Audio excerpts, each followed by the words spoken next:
पितृपक्ष, जिसे महालय या श्राद्ध भी कहा जाता है। श्राद्ध शब्द श्रद्धा से बना है, जिसका अर्थ है पितरों के प्रति श्रद्धा भाव। पितृपक्ष में पूर्वजों को याद करके दान धर्म करने की परंपरा है। ऐसा माना जाता है कि पितृपक्ष में किए गए दान कर्म से पूर्वजों की आत्मा तृप्त होती है तथा साथ ही जो दान करता होता है उसे भी पितृ ऋण से मुक्ति मिलती है। धार्मिक मान्यताओं के अनुसार अगर पितृ नाराज हो जाएं तो घर की तरक्की में बाधाएं उत्पन्न होती हैं। यही कारण है कि पितृपक्ष में पितरों को खुश करने तथा उनके प्रति आदर भाव, समर्पण और आशीर्वाद प्राप्त करने के लिए श्राद्ध किए जाते हैं। पितरों की कृपा से जीवन में आने वाली कई प्रकार की रुकावटें दूर होती हैं।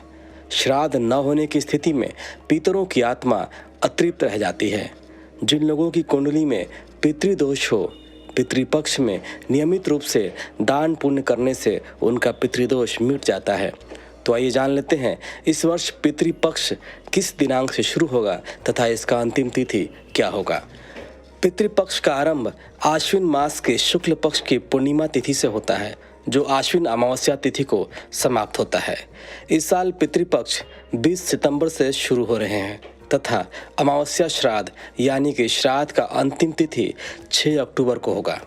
इस दौरान 20 सितंबर को पूर्णिमा श्राद्ध, 21 सितंबर को प्रतिपदा श्राद्ध, 22 सितंबर को द्वितीय श्राद्ध, 23 सितंबर को तृतीया श्राद्ध, 24 सितंबर को चतुर्थी श्राद्ध और महाभरणी श्राद्ध, 25 सितंबर को पंचमी श्राद्ध, 26 सितंबर को कोई श्राद्ध नहीं होगा, 27 सितंबर को षष्ठी श्राद्ध, 28 सितंबर को सप्तमी श्राद्ध, 29 सितंबर को अष्टमी श्राद्ध, 30 सितंबर को मातृनवमी श्राद्ध, 1 अक्टूबर शुक्रवार को दशमी श्राद्ध, 2 अक्टूबर को एकादशी श्राद्ध, 3 अक्टूबर को द्वादशी श्राद्ध, सन्यासी श्राद्ध, यति और वैष्णव जनों का श्राद्ध, 4 अक्टूबर दिन रविवार को त्रयोदशी श्राद्ध, 5 अक्टूबर को चतुर्दशी श्राद्ध और अंतिम तिथि यानी 6 अक्टूबर को अमावस्या श्राद्ध, अज्ञात तिथि पितृ श्राद्ध, सर्व पितु अमावस्या समापन होगा।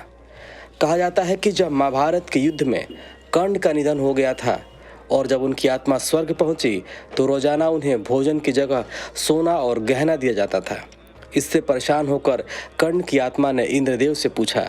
तब इंद्र ने कर्ण को बताया कि आपने अपने पूरे जीवन काल में लोगों को दान के रूप में सिर्फ सोने के आभूषण दिए हैं, लेकिन आपने अपने पूर्वजों को कभी भी भोजन नहीं दिया।